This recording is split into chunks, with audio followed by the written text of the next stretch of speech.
It is Sunday night. Mark opens his banking app, the way he does every week after bills are paid. The number on the screen reads $50. $50, not 50,000, not 500, 50. Mark does what most of us do. He stares at that number, closes the app, and tells himself, there is no point, not with $50. Here's the thing. That $50 is the exact number that separates who Mark is at 38 from who he could become at 68.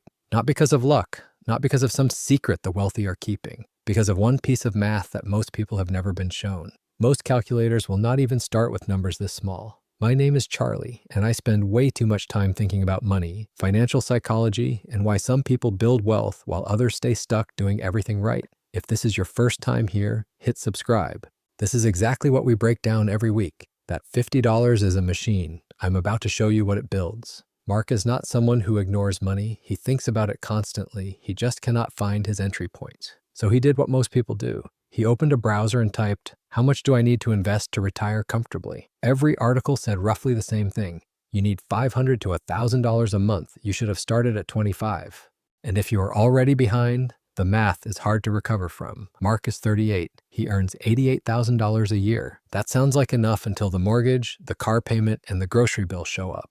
After all of that, he has $50 a week left over. 50 a week is $200 a month. The internet wants 10 times that just to get started. So Mark closes the browser. This is how the not enough lie works. It does not announce itself loudly. It shows up quietly, hiding inside calculators that start at $500 minimum and advice that assumes you already started years ago. It hides in retirement projections that treat a $50 starting point like the game is already over. This is not your fault. The financial industry was not built for people starting with $50. It was built for people who already have enough to make the system profitable for someone else. And every tool it creates reflects that reality. Every minimum, every assumption, every starting point. And so Mark does what millions of people do. He closes the tab. He tells himself he will start when he has more. He has been telling himself this for 4 years. 4 years. 4 years of $50 sitting in an everyday bank account, earning nothing, growing at nothing. Because the not enough lie is not asking you to spend your money. It is simply asking you to do absolutely nothing with it at all. And that silence, that pause, is the most expensive financial decision most people ever make. Here's what $50 a week actually does. Not $500 a month, not $1,000 a month, 50 a week. 50 a week works out to $2,600 a year. That is the starting point. Now here's where most people get the math completely wrong. They imagine $2,600 going into a jar every year, and they think, at this rate, it will take 40 years to accumulate anything meaningful. That is not what happens. A broad market index fund tracks the 500 largest companies in the world. On average, it has returned approximately 10% a year. Not in cherry-picked boom years, not in one golden decade. On average, across the past 100 years, booms and crashes, recessions, pandemics, oil shocks, wars, and everything in between. Fidelity confirmed the 30-year average from 1996 through 2025 came in at 10.4%. 10% is the conservative, well-documented, long-run figure. So here is what $2,600 a year actually becomes at 10%. After 10 years, just over $43,000, you put in $26,000. The machine returned $43,000. The market added $17,000 you never worked for. After 20 years, just over $156,000, you put in $52,000. The machine returned $156,000. The market added $104,000 you never earned. And here is the part the most compound interest charts quietly leave out. After 30 years, just under $450,000, you put in $78,000 of your own money, total 3 decades of 50 a week. The machine returned $448,000. The market handed you $370,000 that you never worked for, never clocked in for, and never had to think about on a Sunday night. Read that again. $78,000 in, nearly $450,000 out. This is not magic. This is compound growth. And the reason your brain cannot picture this from week 1 is that your brain is wired for linear thinking. You add $2,600 this year. You add $2,600 next year. You get $5,200. That is linear. That is how every bill you have ever paid works. Same amount in, same result out. Compound growth does not work that way. Think of it like a fire that uses its own heat to burn hotter. Every return you earn becomes fuel for the next return. The growth does not stay constant. it accelerates, and the acceleration itself accelerates. That is the part your gut cannot feel in year one, but your balance feels it every single year after. The first 5 years of your compound interest chart look almost completely flat. The 10th year is barely climbing, but somewhere in the second decade, something shifts. The returns start earning returns of their own. The earnings on those returns begin earning returns. And by the third decade, you are looking at a near vertical wall of money. It was genuinely impossible to picture that from week one. This is also why the not enough lie survives, because if you show someone year 3 of the compound interest chart, nothing remarkable is happening yet. The machine is not broken, it is warming up.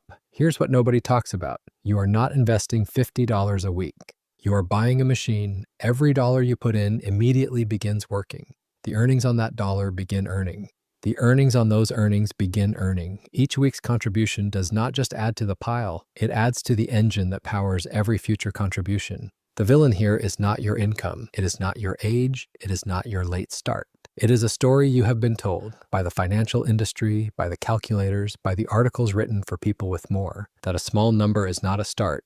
The not enough lie, running silently in the background, costing you the single ingredient that cannot be purchased back later, time, and you still have it. And by now you are probably feeling something good, maybe for the first time in a while. Maybe it is relief. Maybe it is the first real spark of motivation around money that you have had in years. You have seen the numbers. You know what $50 builds, and you are thinking, I need to open an account. I need to set up that automatic transfer. I am ready to do this. That feeling is real. Hold on to it, because you're going to need it in about 90 seconds.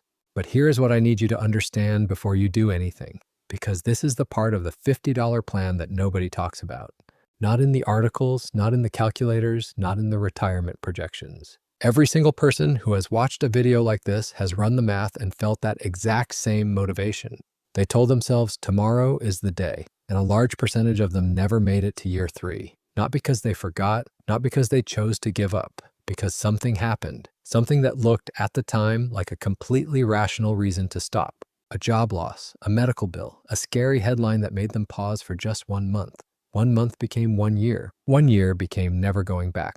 Before you open that account, I want to make sure you see this one thing clearly. The machine only works if you never turn it off. And the financial system around you is designed, not accidentally, to make you do exactly that.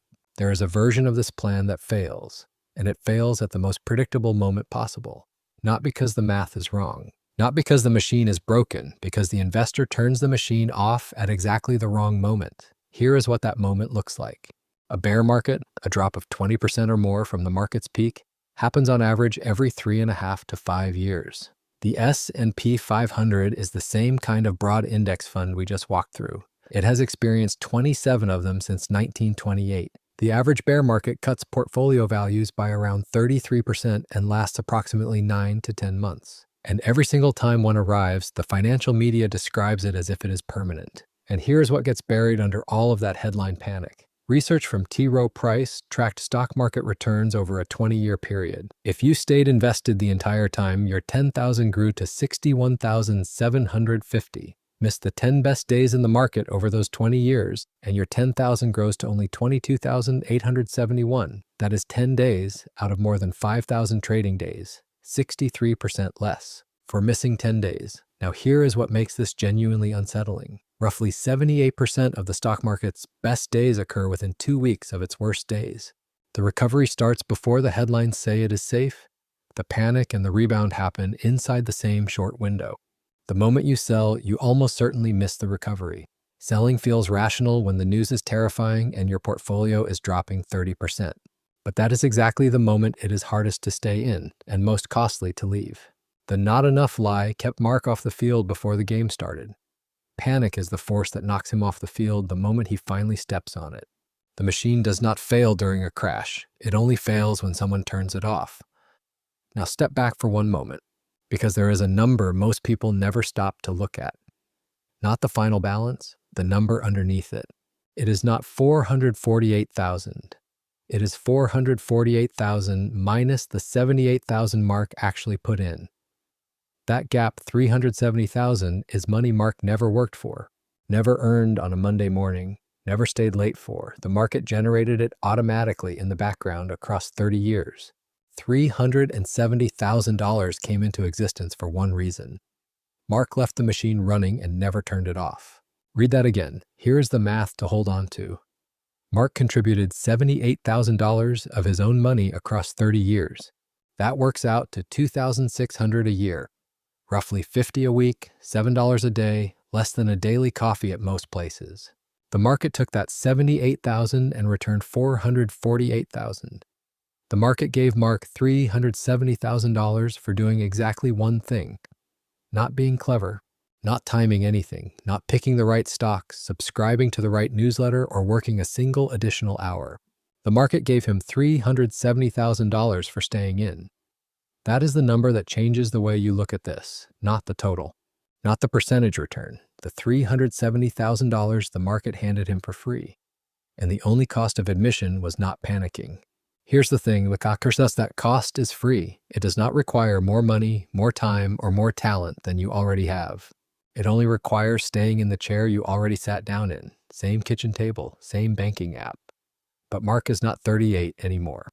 He is 68, and the number on the screen is not 50. It is 448,000. He did not win the lottery. He did not inherit anything. He did not need a second income, a side hustle, or a lucky break. He needed one decision made on one Sunday night to begin. Here is the only action that matters today. Open one investment account. It takes 15 minutes. Set up one automatic transfer of $50 a week. It does not matter whether that goes into your 401k in the US, your ISA in the UK, your RRSP in Canada, or your super fund in Australia. The math works exactly the same way. 50 a week, automatic, do not touch it. The machine does the rest. But here's the thing, 50 a week is just the beginning. Because once you understand what 50 does, you will never look at 100 a week the same way again. The numbers do not just double, they do something far more surprising than that. And that is exactly what the next video covers.